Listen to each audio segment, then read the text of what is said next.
ఏ పని చేసినా కలిసి రావట్లేదు అన్న మాట చాలాసార్లు చాలామంది నోట వింటుంటాం.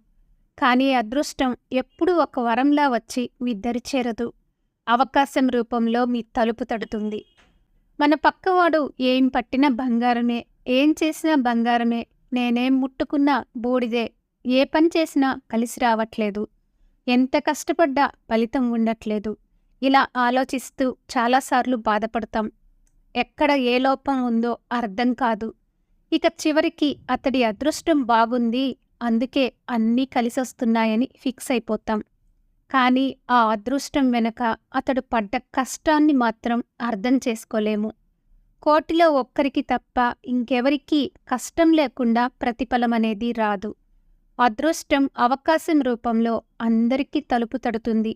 ఆ అవకాశాన్ని ఉపయోగించుకున్న వాళ్ళు మాత్రమే అదృష్టవంతులుగా మారతారు. మనదాకా వచ్చిన అవకాశాన్ని మనకు తెలిసో తెలియకో వద్దనుకొని మళ్ళీ బాధపడటంలో అర్థం లేదు.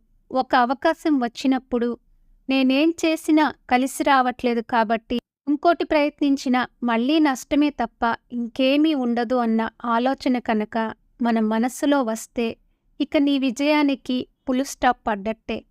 నువ్వు అనుకున్న మెట్టు ఎక్కేదాకా ప్రయత్నాన్ని ఆపకూడదు. ఓపిగ్గా ఉండాలి. ఏ అవకాశం వచ్చినా తీసి పడేయకూడదు. ఒకసారి వారణాసిలో నివసించే సురేష్ అనే వ్యక్తికి పురాతన కాలం నాటి పుస్తకం ఒకటి దొరుకుతుంది. అది చదువుతూ ఉండగా ఒక పేజీలో ఆసక్తికరమైన విషయం ఉంటుంది. కష్టాల్లో ఉన్న సురేష్కి అది గొప్ప అవకాశంలా అనిపిస్తుంది.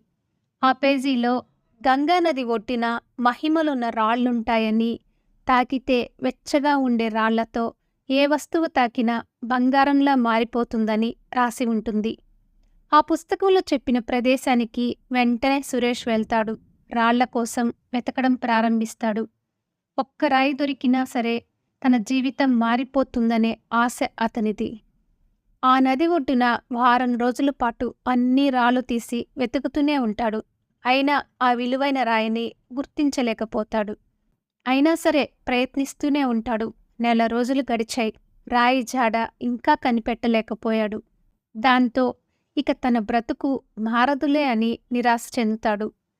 అప్పటిదాకా ఓపిగ్గా ప్రతి రాయిని తాకి పక్కన పెట్టేసిన సురేష్ కోపంతో ఒక్కో రాయిని తాకి చూసి అది వెచ్చగా లేకపోతే నదిలోకి విసిరేస్తుంటాడు.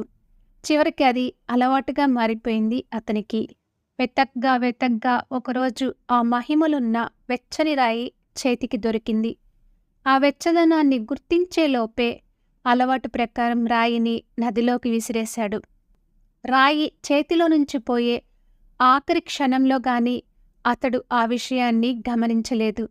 అప్పటికే జరగాల్సిన అనర్థమంతా జరిగిపోయింది. అప్పటిదాకా పడ్డ శ్రమంతా వృధా అయిపోయింది. మనం కూడా ఈ సురేష్ లాగా చాలా ప్రయత్నాలు చేస్తాం, కష్టపడతాము. ఇంకొన్ని రోజులు ఓపిక పడితే మన విజయానికి దగ్గరవుతాం. కానీ ఆ ఓపిక మనకు ఉండదు. కోపం పెరిగిపోతుంది.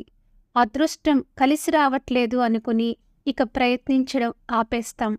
మనదాకా వచ్చిన అదృష్టాన్ని చేతులారా పాడు చేసుకుంటాం.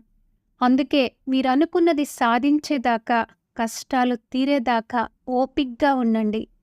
మీకు ఆ మహిమలున్న రాయి ఏదో ఒక రూపంలో తప్పకుండా దొరుకుతుంది. Thank you for watching. For more interesting videos, please like and subscribe our channel.